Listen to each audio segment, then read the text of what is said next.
The battlefields. End of section. The first 7 movements walk the figure. The road now turns to the believer, and to the 6 grounds on which the in-between is actually lived, walked here in 2 sets of 3.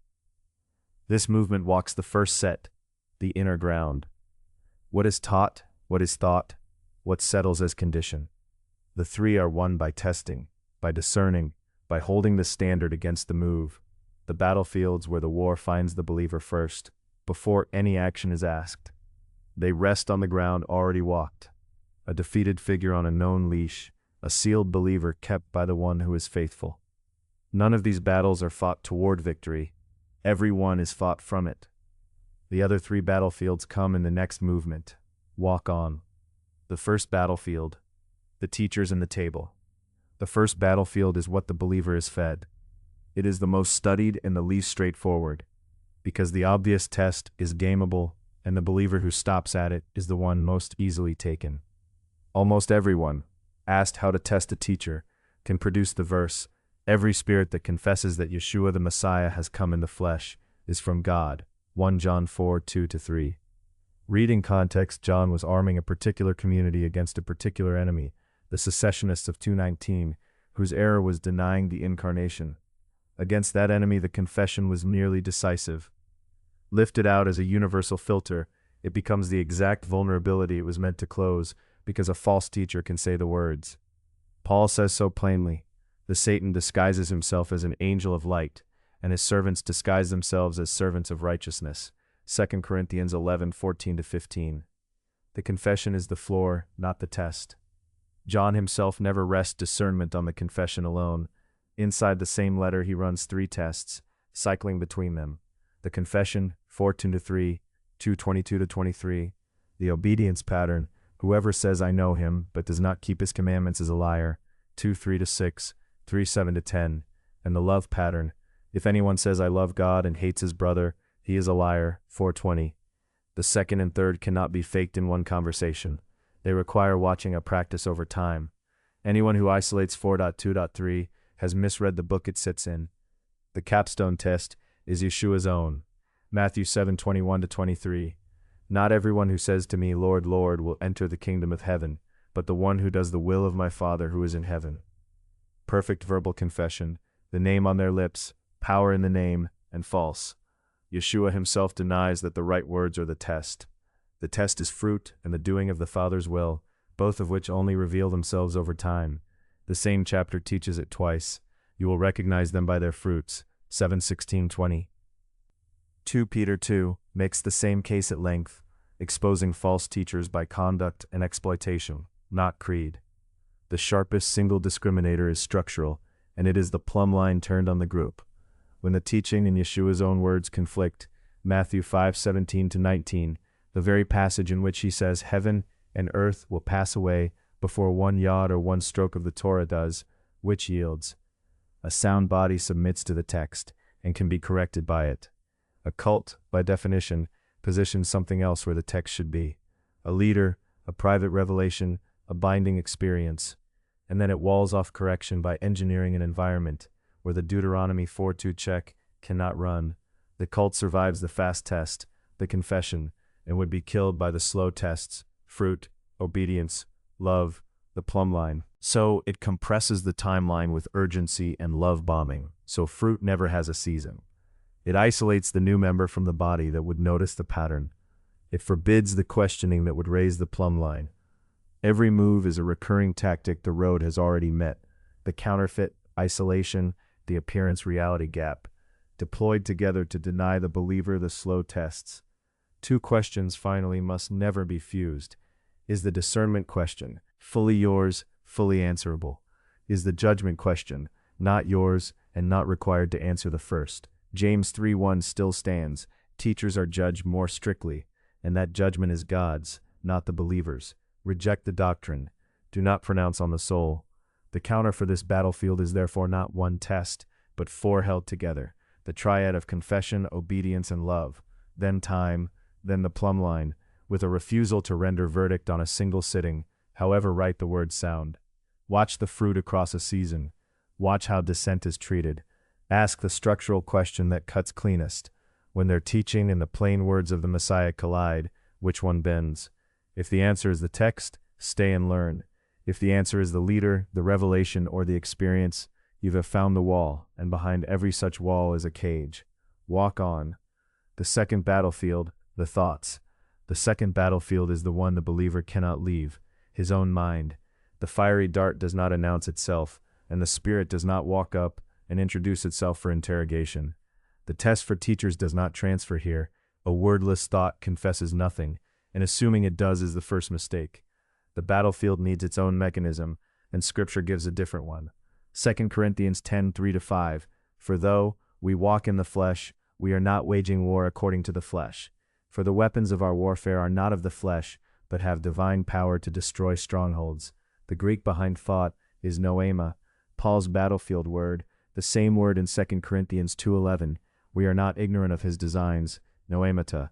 In 2 Corinthians 11:3, your minds led astray, and in Philippians 4:7, the peace of God will guard your noemata. The verb for take captive is aikmaladizo, the spear point word, to lead away as a prisoner of war. The operation is performed on the thought, not on its source. Paul does not say identify the spirit behind the thought, or determine whether it came from the enemy, the flesh, or your own reasoning. He says take the thought captive to the obedience of Christ. The test is run on the thought's content and trajectory against a fixed standard. Does this submit to the knowledge of God, or is it raised against it? Keep what submits, demolish what is raised against, regardless of origin. The source question, unanswerable in this age, is not merely unanswerable, it is unnecessary.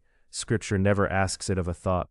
The Spirit was never going to walk up and say its name, and you were never required to make it. 3 filters, none of which require the source. A dart usually fails this sieve in a second. The standard filter is the wilderness pattern. It is written, the word rightly divided, with the detail that the enemy quotes Scripture to.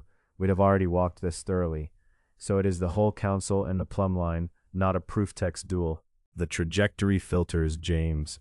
Desire when it has conceived gives birth to sin, and sin when it is fully grown brings forth death. James 1:14-15, a direction. And wisdom is read by its fruit. The wisdom from above is first pure, then peaceable, gentle, open to reason, full of mercy and good fruits, impartial and sincere. 3:17, the wisdom that is not from above is earthly, unspiritual, demonic. 3:15, you cannot see the source. You can always see where it pulls. And the pastoral guard, said as plainly as the canon says it. The arrival of a dark, blasphemous, or intrusive thought is not sin and is not evidence about the heart. It is called a dart because it comes from outside and is aimed at you, the flaming darts of the evil one. Ephesians 6:16. A dart landing on the shield is not a verdict on the one holding it. This matters because the enemy's next move is the accusation, to make the dart's arrival proof of corruption, converting a deflected dart into a successful one. The arrival is not consent. A thought is not owned because it appeared, and not true because it appeared. What the enemy is finally after is not the dart's arrival but its lodging, the place, the topos, that Paul says unresolved anger hands him. Do not let the sun go down on your anger, and give no opportunity, topos, a foothold to the devil.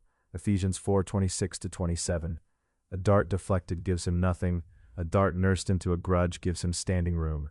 So the drill refuses the thought not only on arrival but on lodging. Do not let the sun go down on it. So when a thought lands, run the sequence and skip the source entirely. Notice it.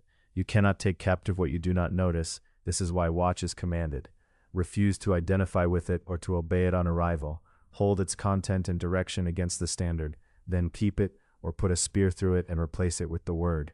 Not one step requires knowing who threw it. If you find yourself interrogating the dark for a name, you have already left the drill. Return to the content. Walk on. The third battlefield, the afflicted mind. The third battlefield is depression, despair, and the disordered mind. Its biblical standard is the hardest discipline in the whole field manual, because the two opposite errors are both common and both cruel. To deny the spiritual dimension as the world does, and to blanket every affliction as a demon to be defeated. The standard is discernment, not assumption, in both directions. The spiritual dimension is real and must not be denied. Scripture plainly shows demonic affliction presenting as what we would call mental disturbance. The Gerasene, Mark 5, the spirit in the boy, Mark 9, the woman bound by a spirit of infirmity for 18 years, Luke 13. Any standard that excludes this is unbiblical. And the believer must know that deliverance is sometimes the actual answer. The fifth battlefield treats it. But the categories must not be collapsed. The gospel writers themselves do not collapse them. They brought him all the sick, those afflicted with various diseases and pains, those oppressed by demons, those having seizures and paralytics, and he healed them. Matthew 4:24. Mark 1:32-34 distinguishes the same two categories deliberately. Yeshua did not arrive with a doctrine that all affliction is demonic. He discerned case by case. The boy in Mark 9 was demonic, the paralytic in Mark 2 was not. The non-demonic remedies Scripture actually models are striking, because they are not what most modern church teaching reaches for. End of section. Elijah, suicidal under the broom tree, is not exorcised. Yahuwah's own treatment is sleep, food, gentle presence, and recommissioning. And the lie, I alone am left, is answered with, I have kept 7,000. 1 Kings 19. The lament psalms model anguish poured out before God without a demon in view. Psalm 42, 88, 102. Paul was so utterly burdened beyond our strength that we despaired of life itself, answered by God who raises the dead, and the comfort that came by the coming of Titus, through a person, the body of believers, 2 Corinthians 1, 8-9, 7, 6. And the thorn, a messenger of the Satan, God deliberately did not remove, 2 Corinthians 12, 7-9. Even a satanic dimension affliction is not always met by deliverance. A word held to its range, since this teaching often goes weaponized at exactly this point.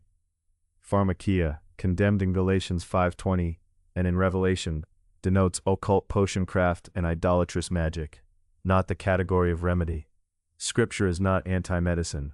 A prophet prescribes a poultice for Hezekiah, Isaiah 38:21. Paul prescribes wine for Timothy's ailments, 1 Timothy 5:23. Luke is honored as the beloved physician, Colossians 4:14. The Samaritan's oil and wine are the neighbor love in the parable, Luke 10:34. Sirach 38, in the broader Second Temple Jewish Witness, commends the physician and God-given medicine outright. Collapsing pharmakia into a physician's care is the same family of error the road has already named. A word forced past its range to reach a conclusion. The physician is received as God's common grace provision, not despised, and the hard guard said plainly, the affliction is not a verdict on the sufferer's faith, and anyone who teaches them it is running the accuser's play. A teaching that told a depressed believer their illness was an unconquered demon and their medicine a sin would have become the very accusation engine this whole road exists to disarm, and it would do its worst harm to the most vulnerable hand that opened it. That is forbidden by this book's own purpose. So refuse both cruelties. Do not strip the spiritual dimension out as the world does. Some of this is genuinely the enemy, and the fifth battlefield is how you meet that. And do not assume the demon and skip the discernment Yeshua modeled. Most of it, in Scripture, is met by lament, the body, rest, sustained grace, and the physician received without shame. When you do not know which it is, that is not failure. Discernment is the standard, not certainty. And whatever it is, the one thing it is not is proof that the sufferer's faith failed. 3 battlefields walked then, the inner ground, what is taught, what is thought, what settles as condition. The discernments in this set are run on standards held against a fixed text, with the source question, whose dart, whose voice, refused as unanswerable and unnecessary in this age. The road now turns to the other 3, where the war meets the believer in the body, in the open, and in the suffering that is not removed.